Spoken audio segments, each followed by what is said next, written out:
Okay, wonderful. I think that we're all here.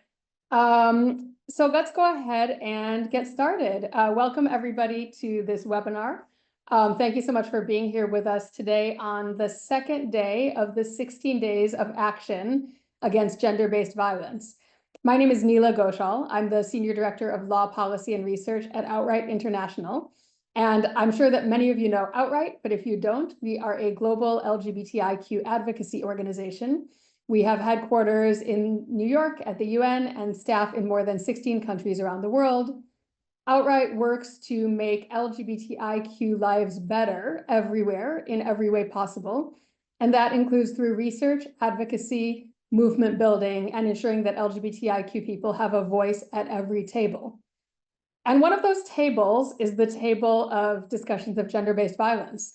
This is a powerful concept. It's a tool that feminists and others have been able to unite around. And we want to ensure that when there are discussions of gender-based violence that take place, that LGBTIQ voices are also at the table so that we can address this scourge on our communities holistically and in partnership with women's rights activists, feminist movements, and others.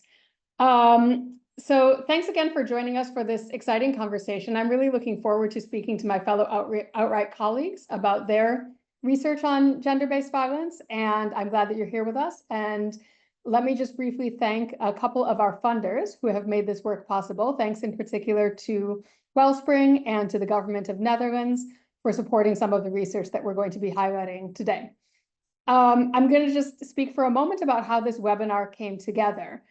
We have various teams at Outright. We have a research team. We have teams who work on thematic issues like intersex rights or trans rights or LBQ rights. We have teams that work on regional issues like our team based in Africa, our team in Asia, our team in the Caribbean.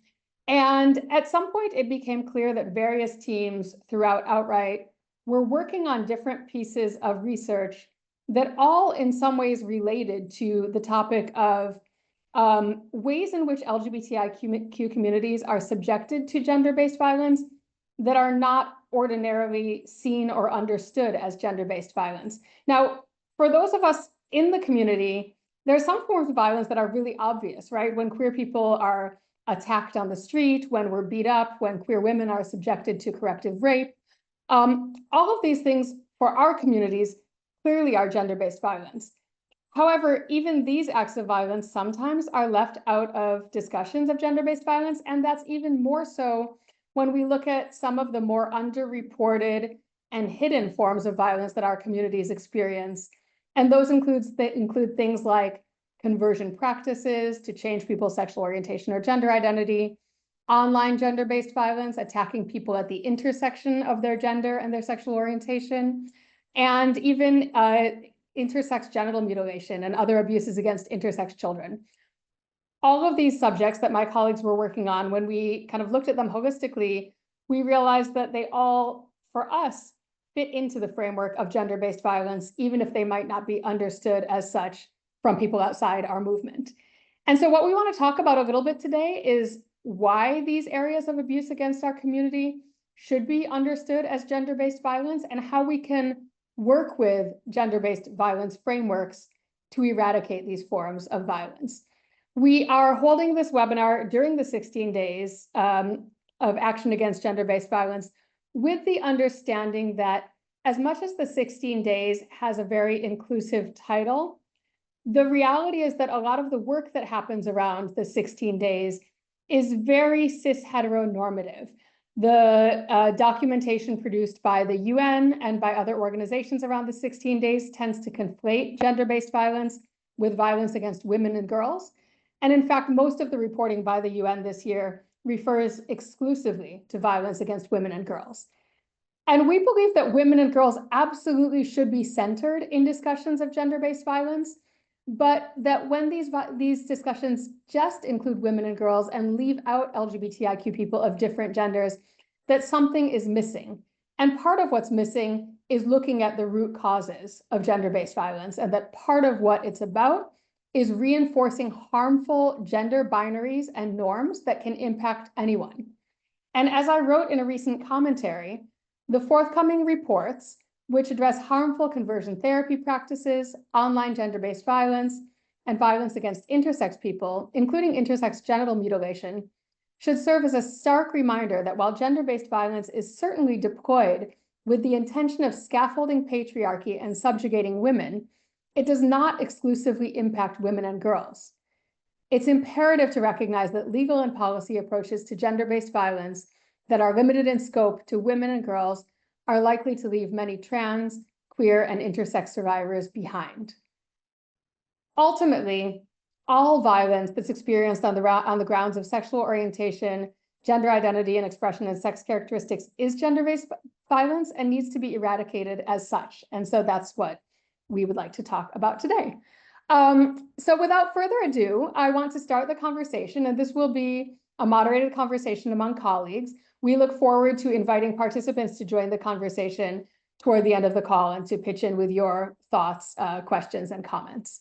So I'm going to start with my colleague, Madhura Chakraborty is our senior global researcher.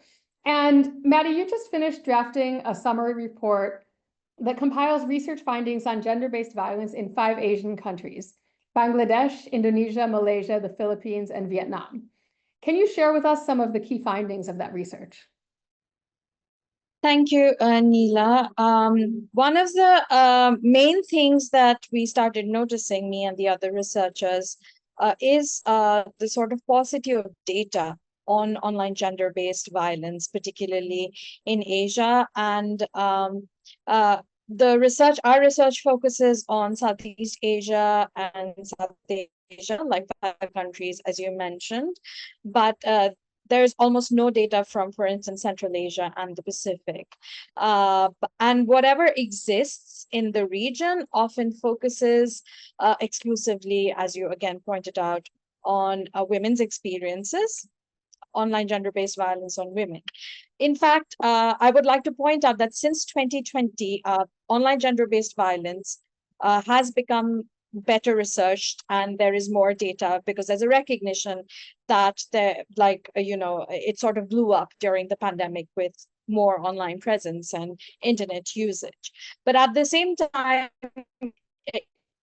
even though we find some sort of footnoted mentions of LGBT communities, and there are some studies on queer youth and the online bullying they face, what we are seeing is a lack of focus on the specific kinds of violence online that LBQ women face, which is lesbian, bisexual, queer women face. And there is almost no data on this. And even though there are some recent studies on trans feminine experiences and non-binary people's experiences. So in keeping this, the research in 5 countries also reveals that the current legal frameworks are inadequate and falls far short when it comes to even recognizing, let alone prosecuting or criminalizing online gender-based violence. In fact, if we even look at sort of multilateral institutions, there is no one definitive definition of online gender-based violence that comprehensively addresses all sorts of marginalized identity of online gender-based violence. And also, we find that in law, in terms of policies, also there is a gap in terms of addressing and understanding online gender-based violence, so that survivors often hesitate to seek redress in any form and often lack information about forms of redressal. We've also come across multiple testimonies from survivors where their complaints have been dismissed as less serious because they took place online, or there is also stigma and victim blaming and for attracting negative attention.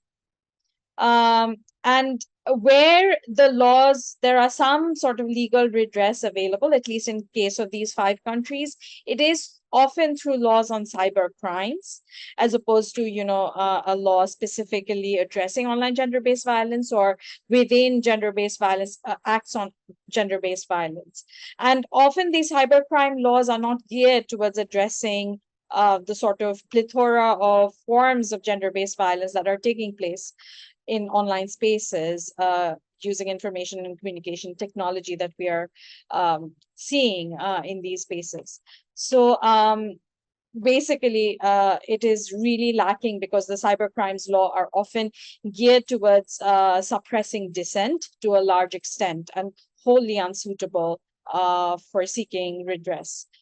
We also found that the violence on queer and trans people belonging to other marginalized groups, such as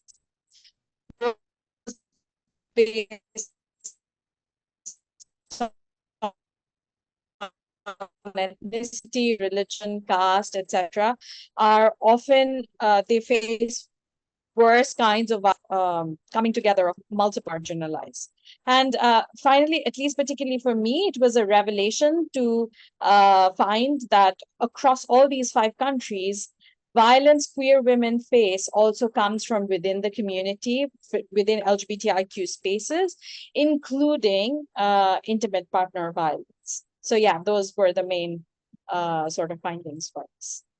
Thanks so much for that, Maddie. And you were cutting out slightly, but I think we were able to capture the overall thrust, including the intersecting marginalized identities that really compound the gender-based violence that people experience. And just one very quick follow-up question. I imagine that in countries in which being queer is effectively criminalized, it's even harder to pursue justice through legal routes. Can you say anything about this in the criminalizing countries in which you oversaw the research? So first thing I would like to say, and I'm sorry I'm cutting out, I'm not sure why that's happening. One of the first things that I want to acknowledge is in criminalized and difficult contexts, often online spaces are sort of the primary spaces for our community to find community, to build community, to seek sort of similar identified people. And therefore, we must acknowledge the sort of devastating psychosocial effects of facing violence online, which essentially often cuts you off from your only support system, from your only available community. And given that generally we recognize even where laws on cybercrimes exist, they're inadequate. Criminalizing contexts are particularly difficult given that people cannot come out to law enforcement agencies necessarily, or they're scared of doing that. And we see that in a lot of sort of testimonies where people don't even think of seeking legal redress because this is something that is very stigmatized. Another finding that we had is that sometimes people are really scared about victim blaming, of being forcibly outed online, and therefore it sort of grants a certain kind of impunity to the perpetrators of violence. It's and in certain specific country contexts, like the Philippines, we also see this being used as a tool by sort of authoritarian political actors to silence activists who are queer online, even if their activism is not necessarily to do with advocating for LGBTIQ rights. It's an easy way to threaten and silence people online. So I know you have a lot more to say. I want to move on and bring you back into the conversation a little bit later on, if that's okay. But thank you for pointing that out in particular. We know that there has been an increase in research on online gender-based violence more generally, affecting women in particular, usually focused on more cis heterosexual women. And as you've said, the way in which this violence operates to silence people is doubly effective when the targets are queer, right? Particularly in criminalizing or stigmatizing countries. So it's really a kind of a multiplied form of violence. I want to turn over to Kimberly, who has been working on what one might think in principle is a very different issue. But I think that there's some underlying similarities here that I want us to get at a little bit. Kimberly, you've been researching intersex movement priorities around the world. Kimberly is our senior advisor on global intersex rights. And one of the things that you found is that a priority in much of the world is to eradicate intersex genital mutilation and other forms of officially sanctioned medical violence against intersex people. Can you tell us about the type of violence that you've been documenting, why it continues in so much of the world, and how you see this as a form of gender-based violence? Absolutely. Thanks, Neela. So I always like to start with a definition of intersex, since we're all still learning about the I. Intersex refers to someone with innate variations of sex anatomy that don't necessarily align with our typical notions of either a male or a female body. And although some of us in our community claim intersex as a gender identity, it's really more of a physical state of being that can have significant implications on our real or perceived gender identities. And that really puts us at risk of gender-based violence. Intersex people have physical sex characteristics such as genitals or internal reproductive organs, chromosomes, or hormone levels that are perceived by others, such as parents and doctors, to be wrong or shameful, or in some cultures, even completely taboo or even evil. And I want to just offer a little bit of a trigger warning here, because some of the things I'm going to talk about are quite upsetting, particularly if there's any intersex people watching. I know sometimes it's very hard to discuss these things. Non-consensual, right? We're talking about non-consensual harmful medical practice, including surgeries on intersex infants and children, are absolutely happening across the globe. And it is, as Neela said, the priority human rights violation our community is fighting against.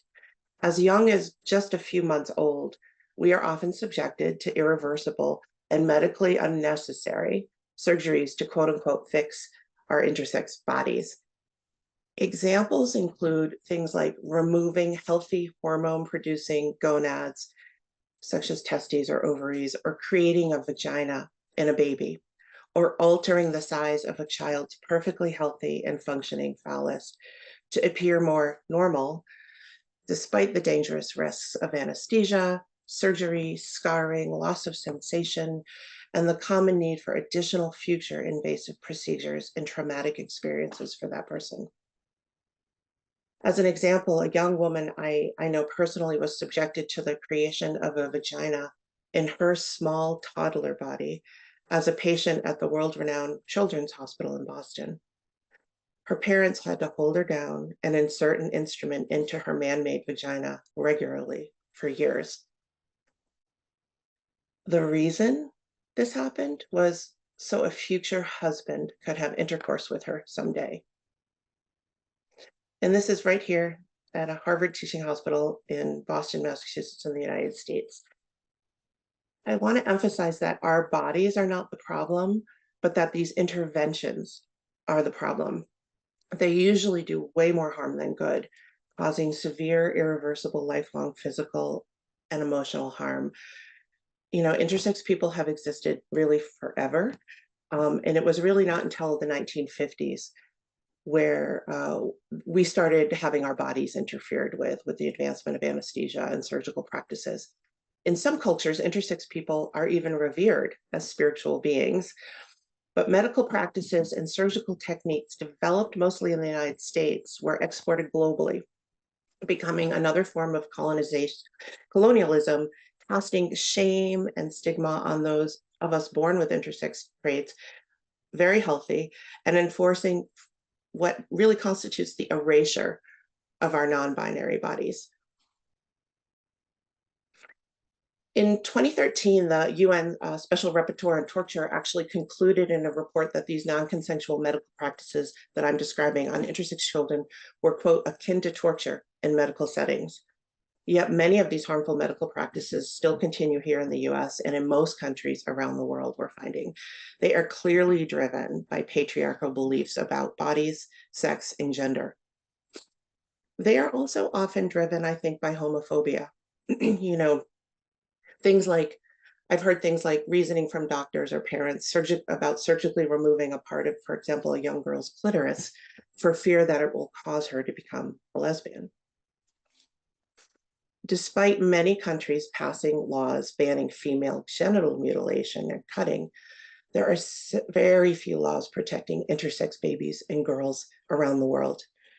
About 7 countries and 2 territories have done so at a national level, and 2 territories have done so in the last decade, but that's just not good enough. Kimberly, thank you so much for sharing that. And these are truly appalling stories to hear. It's a bit astonishing that so many governments in particular around the world can stand up and say, we oppose gender-based violence, and yet can allow this most fundamental form of gender-based violence to occur against infants and children. And I think it's really crucial that you do this work to develop this understanding that this is in fact gender-based violence. It's built around developing binaries through the surgical knife, right? That's right. Can you just say a little bit more about other forms of violence that intersex people are exposed to, also kind of thinking them through in the gender-based violence framework? Sure. Again, trigger warning. And of course, in most civilized cultures, the murder of another human being is probably considered the worst human rights violation of all, and is considered, of course, illegal and subject to penalties. Yet, believe it or not, in some places, even today, particularly in more rural areas around the globe, babies born with visible intersex traits, so usually we're talking about genitals in this case, are actually killed by either the birthing attendant or the village healer or even family members due to the stigma, the deep stigma and fear and myth that intersex children are taboo and bringing negative things to the village or to the family.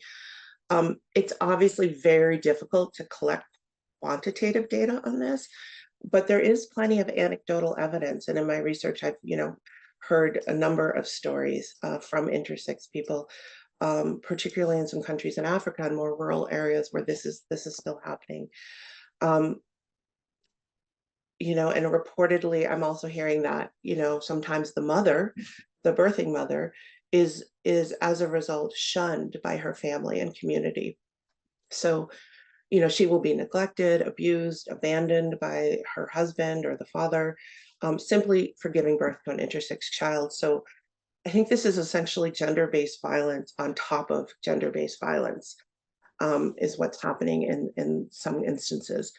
I think legal remedies or passing laws against infanticide specifically could perhaps serve as a deterrent to some degree, but I actually think what's really needed is culturally informed and sensitive education and awareness raising.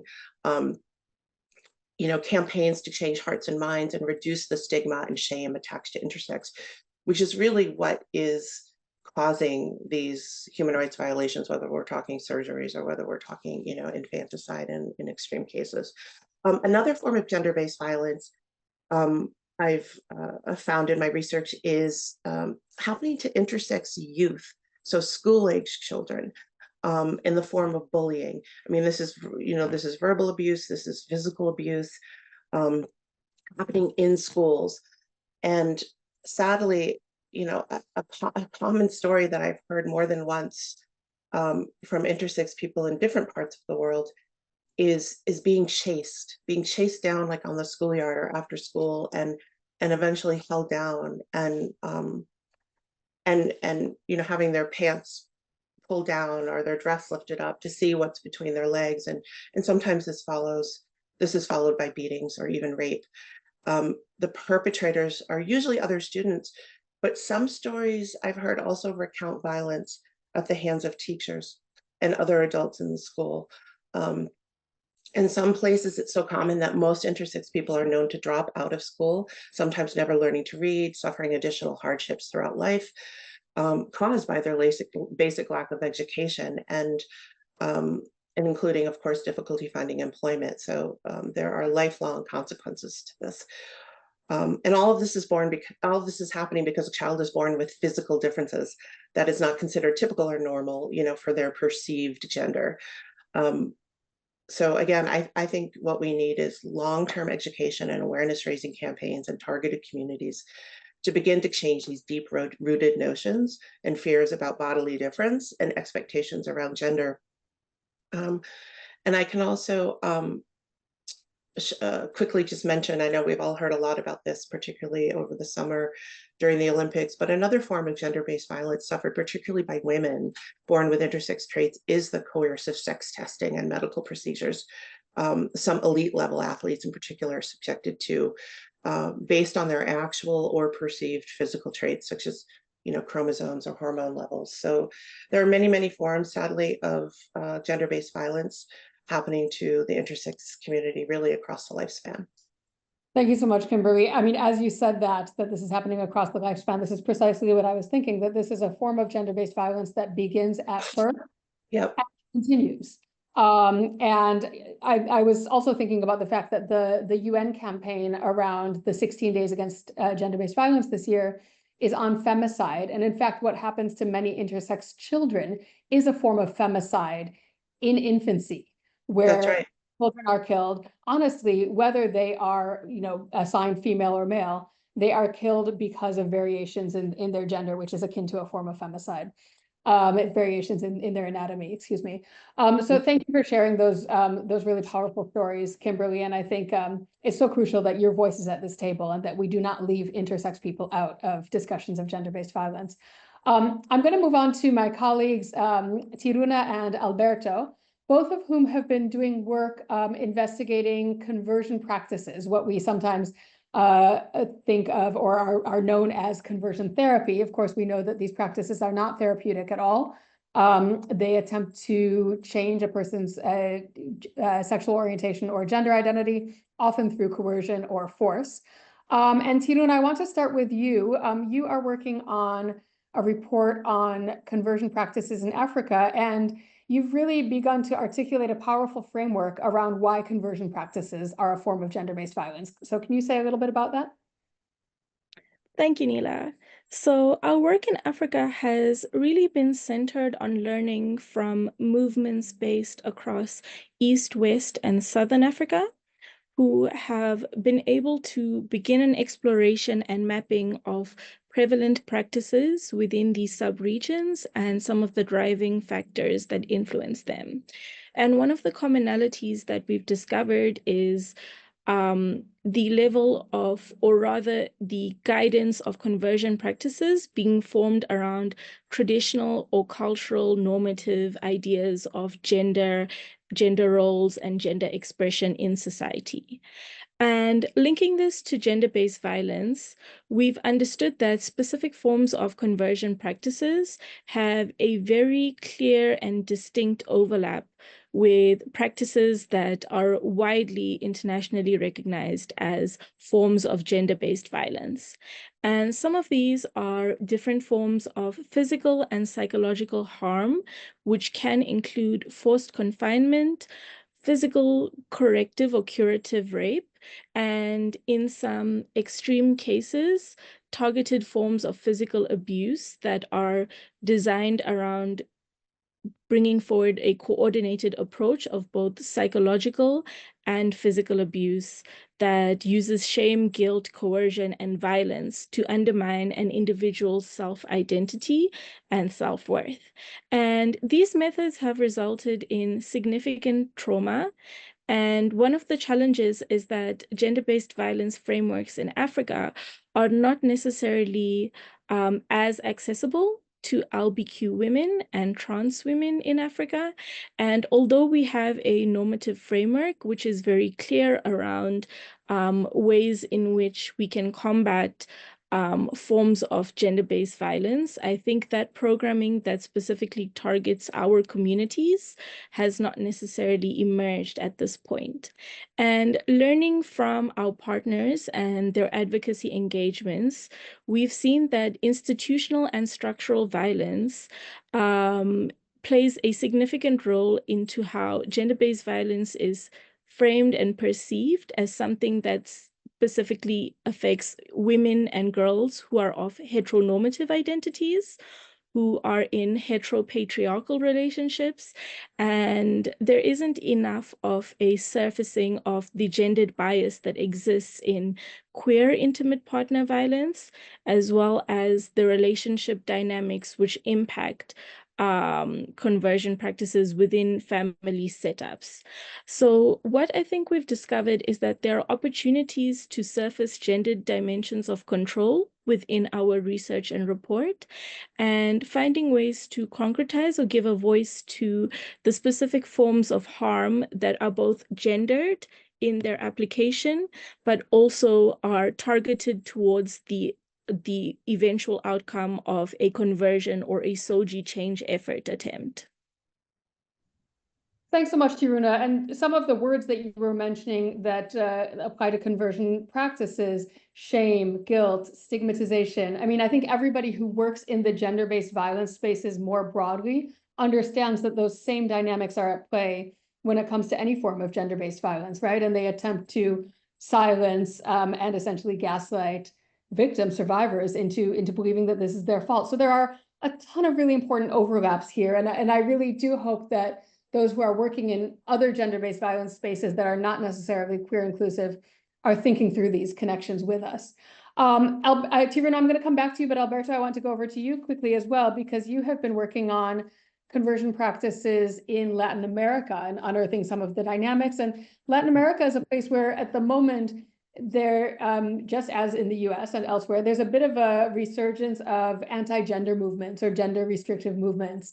And I can imagine that anti-gender movements have an impact on essentially creating norms around the acceptability of conversion practices or people's obligation to meet certain cis heteronormative standards.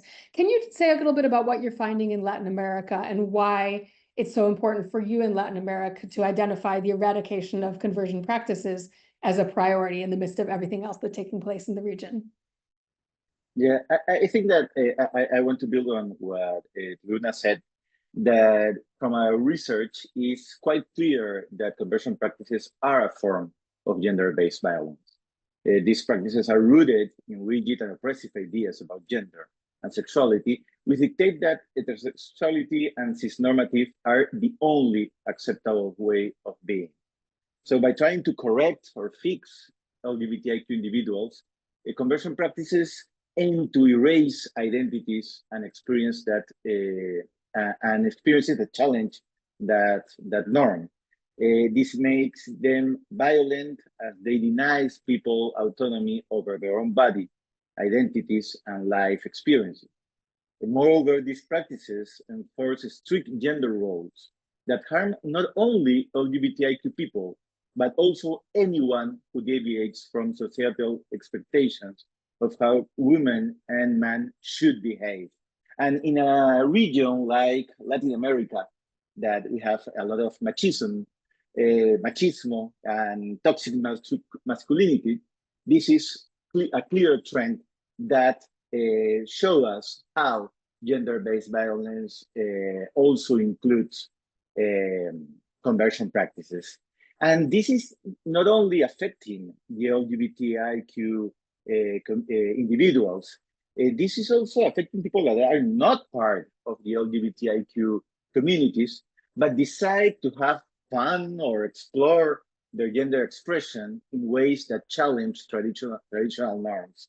This underscores how these practices uphold patriarchal systems that restricts everyone's freedom to be themselves. So we are doing this research in 3 countries, in Argentina, Ecuador, and Guatemala. We wanted to pick countries that have different levels of achievement when we talk about the recognition and respect for LGBTIQ human rights. And one of the things that we are finding is that there's a lot of people that are not conscious that they are survivors of these practices. Many survivors only recognize their experience these practices when they hear other people talk about this. So I think that it's really important that by documenting these practices, we aim to amplify survivors' voices, challenge the mechanisms that enable them, and help us have a more solid advocacy effort to ensure that these kind of practices are eradicated. What we have found in the three countries, in Argentina, Ecuador, and Guatemala, is that these interventions persist and are often presented as therapeutic or corrective by family members, religious institutions, health providers, but also political actors that insert in their anti-gender narrative these ideas of that LGBTIQ people can be corrected or cured. So by gathering data and testimonies in each of these countries, we aim to document the physical, psychological, and emotional harm caused by these practices to expose the structural dynamics that allow them to continue. We always say in Outright that it doesn't matter if you get the best legislation around this issue, if we still have homophobia and transphobia in our countries, and I will add in Latin America, if we still have machismo and toxic masculinity, you are going to find some sort of conversion practices being held. And I think that across these three countries, common denominators appear. And the thing is, we find that there are conversion practices framed as legitimate care by religious groups and families who invoke cultural or even moral values to justify them. Additional, a lack of adequate response from state actors leave LGBTQ people vulnerable to these harmful interventions. So I think it's really important to understand that one of the things why we think we should address conversion practices as a form of gender-based violence is not only because it makes sense from a conceptual approach, but also because in a lot of these countries, we don't have proper legislation or consciousness in state actors around the importance of fighting these kind of practices. But if they understand that this is a form of gender-based violence, then we can use all the infrastructure, all the services, and all the process, and all the entities that exist already to fight gender-based violence to act and respond to this major problem around conversion practices. Yeah, thanks so much for that, Alberto. And I think one of the things that we've talked about a lot before at Outright are how both conversion practices and gender-based violence writ large are not things that have a one-size-fits-all approach. They are so complex and nuanced. And so conversion practices can range from someone being forcibly confined, someone being sexually assaulted, or someone, sort of voluntarily, obviously in a coercive environment, attending sessions with their spiritual leader to be counseled on changing their sexuality. These things are so different. There's an underlying framework, but they're all very different and perhaps need to be legislated around differently. And the same, of course, is true with gender-based violence more broadly. But I think one thing you're getting at is that there are legislative solutions to some of this, but the underlying need is prevention. So can you just say, is there something that we can learn from gender-based violence prevention frameworks in Latin America that could be applicable to conversion practices prevention? Sure. As you know, before I was an advocate here in Outright, I used to be a legislator, a congressperson, and I recognize that a lot of times we lack of creativity when we decide to legislate around these issues.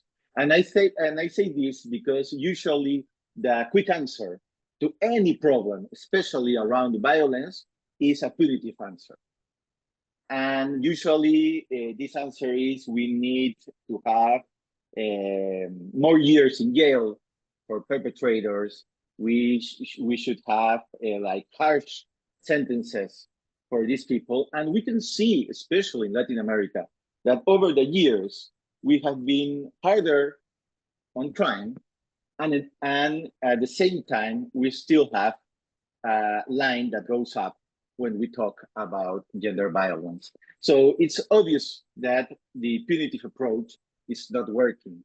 And this is really critical in countries like mine in Peru and around the region, where access to justice is still a major problem for people without resources. Because then you don't have access to a fair trial, or you don't get the authorities to do their job in these cases. So I think that it's really important to have legislation that talks about conversion practices, because it's a way of having the society talk around this issue. It's important to generate consciousness, and I really think that political debate is a way of generating awareness. But at the same time, for me, it's critical to understand that a law is not going to solve the problem by itself, and that if you are going to legislate, I think that we should try to get away from the punitive approach that we have tried for gender-based violence in the past and that have failed. I think that trying to have a preventive approach in this issue is maybe a more intelligent and efficient way of thinking around this issue. If you are going to legislate, because you can also argue that you already have all the legal tools to confront this problem. But if you are going to legislate because you want to generate awareness in society, it's really important to understand that you need to put a lot of your legislative components in education, in raising awareness, because in a lot of cases, especially when we are talking about minors that have been exposed to conversion practices, they were taken there by their parents in a lot of cases, and not because they were like homophobic or transphobic.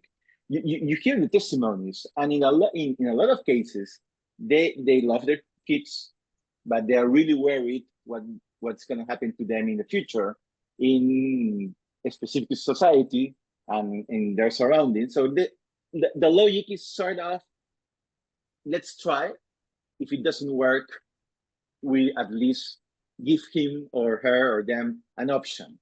Because there's not a public awareness around the harmful practices that conversion practices means. Yeah. And that they are gonna create, they're gonna have long-lasting impact in their mental health. So I think that if you are gonna legislate on conversion practices, there should be a clear message of what conversion practices is, what isn't, because there's a lot of anti-gender groups that are trying to frame that affirmative care for trans people is a form of conversion practices. And of course, that's not the case. And also that you have to take a preventive approach, because we know and we have a lot of evidence that a punitive approach in gender-based violence is not giving us the results we hope for. Thank you so much for that, Alberto. And I think we sometimes get stuck in a rut where we think legislate has to mean punitive. And it's so great to hear from a former lawmaker who has these creative ideas about legislating outside the box, perhaps, and looking into what actually works, which might be more prevention than punitive approaches. I know we probably won't get time to get into it in detail in this conversation, but I will pop it in the chat. Alberto and others have been discussing a report that was published by a collective called Feminist Fault Lines. If any of you are on this call, shout out to you for this wonderful piece of work that actually challenges the extent to whether we should even be using the concept of violence to sum up all of the harms that happen to our communities. Because sometimes when you use the term violence, you imply that any harm that is not violence doesn't count. And also you imply that punitive measures are the best approach. So we're going to continue using gender-based violence in this conversation because we think that it's a really useful organizing and conceptual tool. But I think these critiques of how the concept of violence can be kind of misused to lean into excessive punitive approaches are really important contributions to the conversation as well.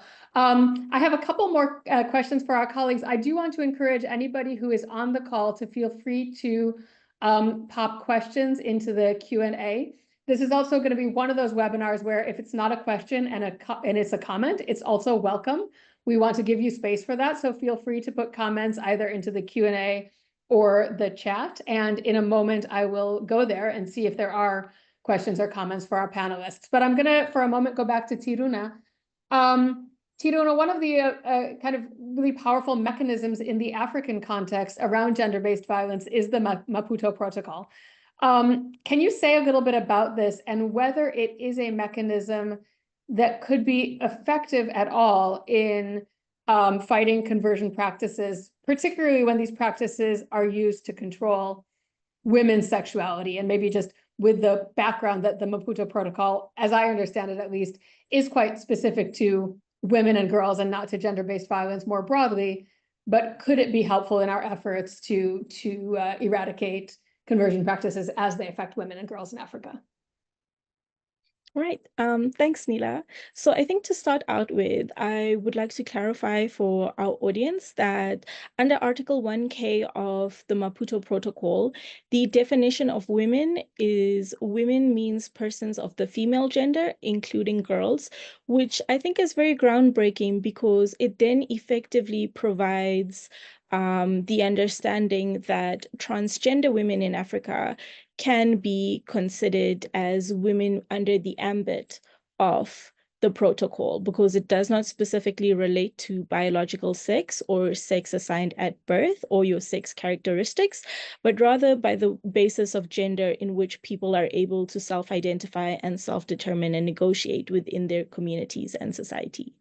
And the Maputo Protocol, I think, in a sense, is a really strong tool for us to use because it places a proactive obligation on states to prevent violence, and it has a broad framework that speaks to the right to life, the right to bodily integrity and security of the person, and it does not necessarily only address the visible and surface forms of violence that we understand, but it also aims to address some of the root causes, including cultural and religious practices, as well as different traditional norms that may perpetuate harmful stereotypes, which leads to forms of discrimination and harm that is gendered against LBQ and trans women as well, under the broader umbrella of women in Africa.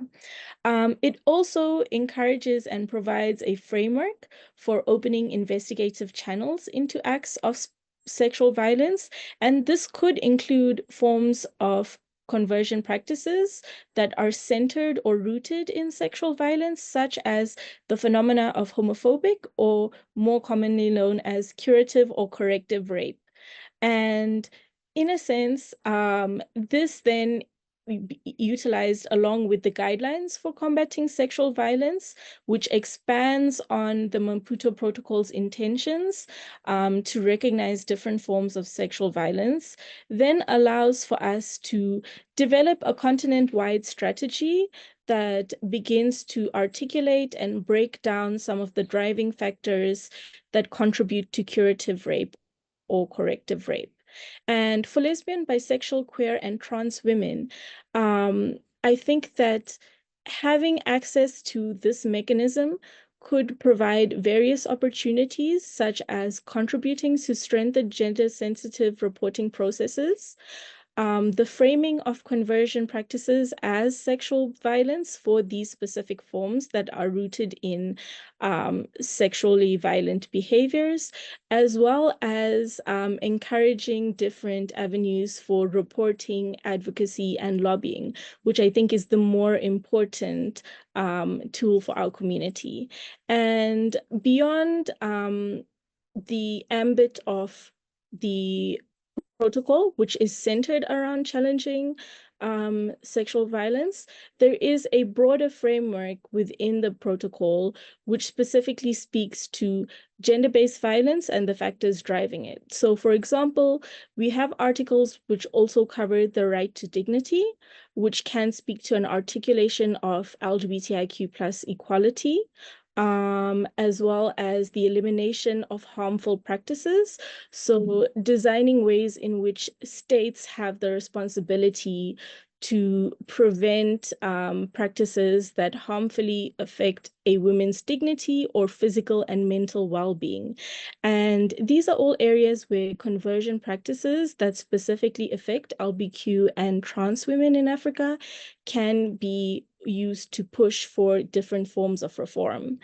And I think something I also feel is a really strong point in the protocol is that there is special recognition for particular groups of persons. So, for example, in Article 22, we have special protection for elderly women, as well as in Article 23, special protection for women with disabilities. So the protocol itself does take an intersectional lens in trying to understand the environment in which women in Africa experience different forms of harm and gendered bias, and it creates obligations that are designed around remedies and accountability that also establish mechanisms for monitoring and addressing violence. And to date, we do have a wide-scale recognition for the protocol across the continent, with 44 out of 55 African Union member states ratifying the protocol, and with a number of these who have signed and are making moves towards ratification. And I think that this being one of the most ratified instruments within the African Union reflects a strong commitment to women's rights on the continent. And this provides the opportunity for LGBTQ communities to begin intersectional advocacy efforts utilizing this GBV framework, as well as building stronger relationships with other key movement actors who support, direct, and hold accountable institutions that are engaged in monitoring and addressing gender-based violence on the continent.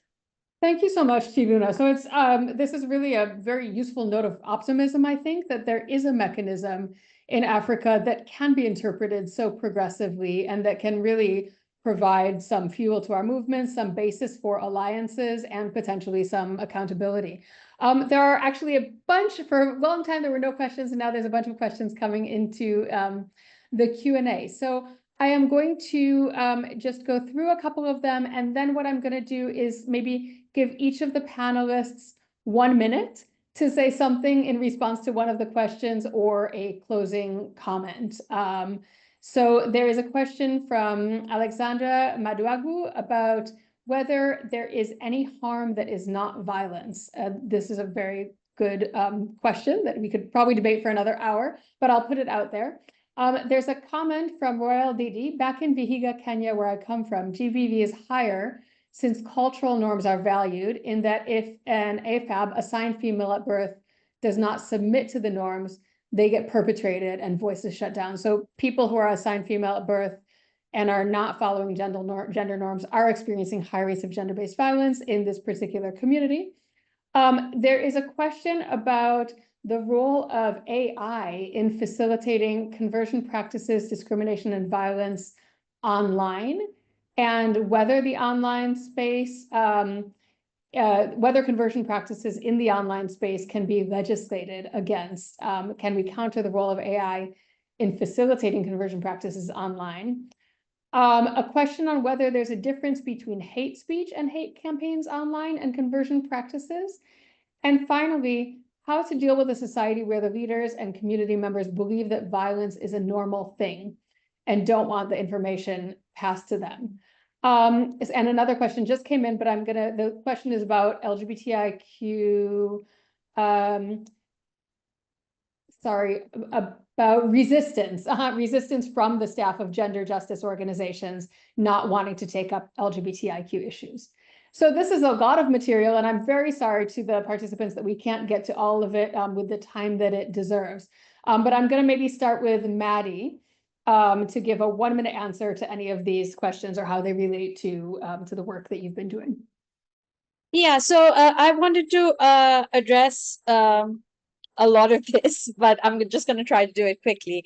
So in terms of harm that is not violence, I mean, I believe that the conversation needs to be more expansive, given that any sort of injustice is a sort of harm. So whether it's discrimination, as opposed to, explicit hate speech, that can be considered harmful towards LGBTQI communities. And I also want to answer the question around resistance to taking up LGBTIQ issues within the gender-based violence conversations, to say that unfortunately it has become the norm that we talk in silos, and it's very, very urgent that we sort of break down these silos. And some of it is definitely perpetuated with certain kind of funding that specifically sort of goes to women's rights organizations to talk about violence versus